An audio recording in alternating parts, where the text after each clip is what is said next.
Hello beautiful people, welcome to this channel Wins Modi. Kindly remember to like, to subscribe, to share, and not always forget to comment in the comment section.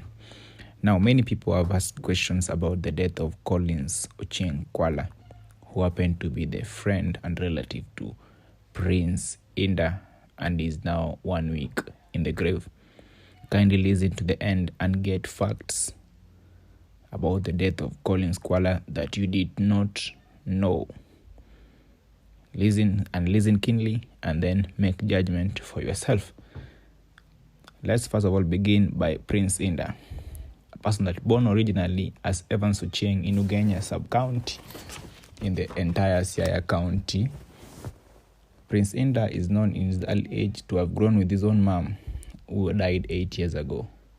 Prince INDAH later on joined Ohangla through his uncle Emma Jalamo and sang with him in his band. Then he later on formed his own band, Malaika Band, which from his inception, Malaika Band brought so many hit songs like Cinderella, Maria, and Weche Era, to name but a few. Prince INDAH, as you may know him, is a husband to one that is known by many, Winnie Nyamigori, and is praised in many songs like Mama Kamara, and Kamara happens to be his daughter that all of us know, unless there are other daughters somewhere and children somewhere that we don't know. He has sung Mama Kamara, Winnie in many other songs like Nyarjoluo, Nyamigori, Te Amo, and other songs. Prince INDAH has done many hit songs and is loved and hated by many, but I believe in this case loved by many, not only the Luo singers and Luo genre, but people of all tribes love Prince INDAH.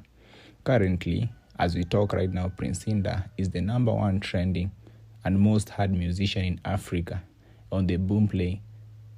He has even passed and surpassed people like Akina Diamonds of this world, the Harmonize, the Mbosso, the Sauti Sol, the Ruga, the Omalay, even the Lungala maestros like Fali Ipupa. Prince INDAH has surpassed them in his songs, meaning he's the most listened to and the most watched musician in the entire Africa, as Boom brought the list recently. In his journey of the music career, he has made friends of whom he has sung mentioned in his songs, like Osiepe, where today we are focusing on his friend called Collo. And in the Osiepe song, Prince INDAH has mentioned people like the legendary billionaire Stephen Rapolo. He has sung songs like Ogada Member, and particularly here today we'll talk about Collo. Now, Collo, as you may have heard of his death, is a guy that was born in Rusinga Island in Homa Bay County and raised in Nairobi's Umoja Estate, and later grows to be a darling of many and is married with a daughter that is now 18 years old. Collo at one point joined politics but did not claim the MCA seat for Umoja, which after elections he lost and missed Prince INDAH, and their friendship grows. Prince INDAH in an interview one day said that he is somehow related to Collo, something that he learned of late, and we have pictures all over social media where Prince INDAH and Collo have been seen working together and doing gigs together.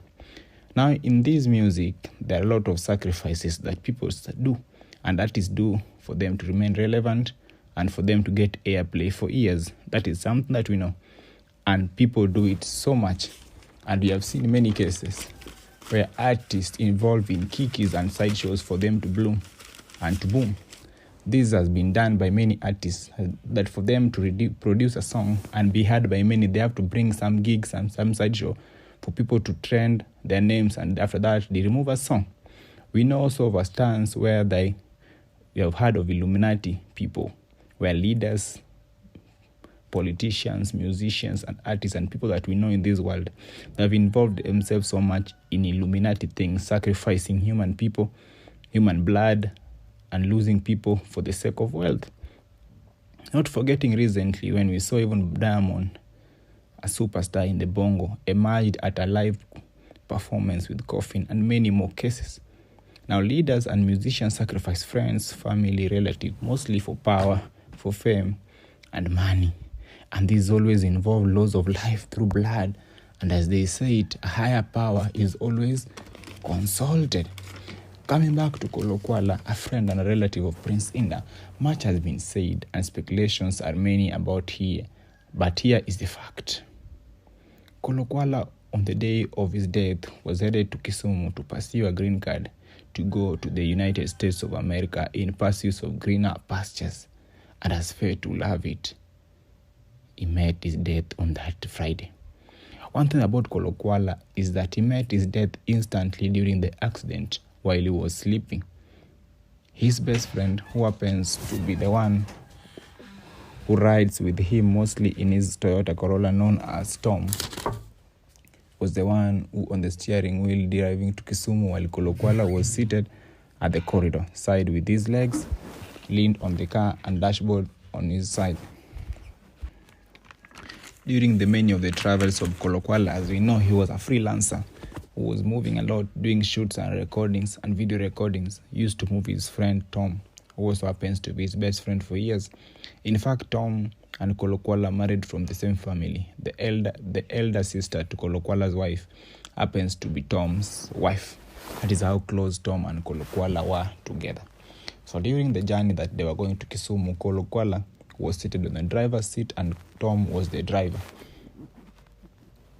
And as it were, KWALA was sleeping and his legs were put on the dashboard of the car and the seat was leaned behind. So KWALA was just sleeping. When they reached the famous black spot, Londiani, which many have also been sacrificed and died, then Tom the driver suddenly hits up a tuk-tuk and carrying logs of wood. And as fate will have it, when Tom swerved the car, only on the side of KWALA got hit to this tuk-tuk and the log paved the way through the window, hitting KWALA and splitting the head into two. Facts about KWALA's death. KWALA, as it is being said, did not have his seatbelt on, and when the commotion took place, it got him straight on. What if he had his seatbelt on? My people, could have KWALA survived? Hiyo ni swali ya ujijibie. People tend also to ask, why is it that the driver Tom did not even get hurt or a scratch? Was it that KWALA's day of death day on earth had ended, and was it only him to go, or someone is behind it? If someone was behind it, why will it only be Prince INDAH and not his other relatives or even Odongo Swag, who KWALA was also promoting his songs? In fact, a week before his death, he had hosted Odongo Swaga at Umoja Segeza Villa. Londiani is known as a black spot. Could it be that KWALA was just but a victim of the random deaths at the place, or a victim of blood sacrifice? Words also have it that Prince INDAH's manager, Pius Omudo, could have been part of this death, since he felt KWALA organizing for Prince INDAH many events, mostly in the lakeside, and being human, Pius Omudo felt that KWALA is overtaking him and decided to do away with him. What if all these gigs that KWALA did for Prince INDAH, it was all under the blessings of Pius Omudo? Kindly judge for yourself, because as you people say that Pius Omudo could have gone away with KWALA, but my question is, what if Pius Omudo and KWALA were organizing these events together? Could you still say that Pius Omudo killed KWALA? Answer for yourself. One other place that people have questioned is how Prince INDAH collected a land sum of 544,000 for KWALA's burial. So let me put for you the facts on, because I was there. First thing is that this was not solely Prince INDAH's money, but involved the gate charges where people bought candles at 500 shillings at the gate. In fact, Prince INDAH publicly contributed 20,000 shillings, and friends topped up by saying, some also have questioned why 20,000 shillings. My question also is, he contributed 20,000 shillings because that is what he could afford. But because of the many friends that Prince INDAH had, the 20,000 summed up to 544,000 Kenyan shilling. So people should stop speculating about the money. Lastly, many have also asked why he performed whole night at KWALA's place, unlike his normal routine, where he always just goes and mourns the dead and come back and go to other place to perform. But my also question is, what if he did that to honor KWALA and not to cleanse himself as many are saying. Because KWALA is his relative. What if he did that to honor his relative? While others are saying he did that to cleanse himself.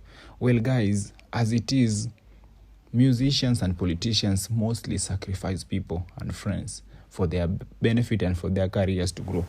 But again, one thing that I want to tell you is that remember, as we seek higher power in the dark world, there are other people who are also very genuine and also love God and decide to seek power, higher power in the side of spiritual realm, the side of light, the side of God. So whether Prince Indah sacrificed his friend and relative for career success, it is between him and his God. As the Bible says in the book of Hebrews 9:28, that it is appointed for every man to die, and after death, judgment. So whether Prince Indah sacrificed KWALA, Prince Indah will also die. Because if you give Prince Indah, myself and you and any other person 100 years from now, none of us will be alive. The people that sacrificed others before, and we know them, some of them are politicians, they also died. So death is appointed for every man. So whether it was KWALA's time to die or he was sacrificed, he will have still died.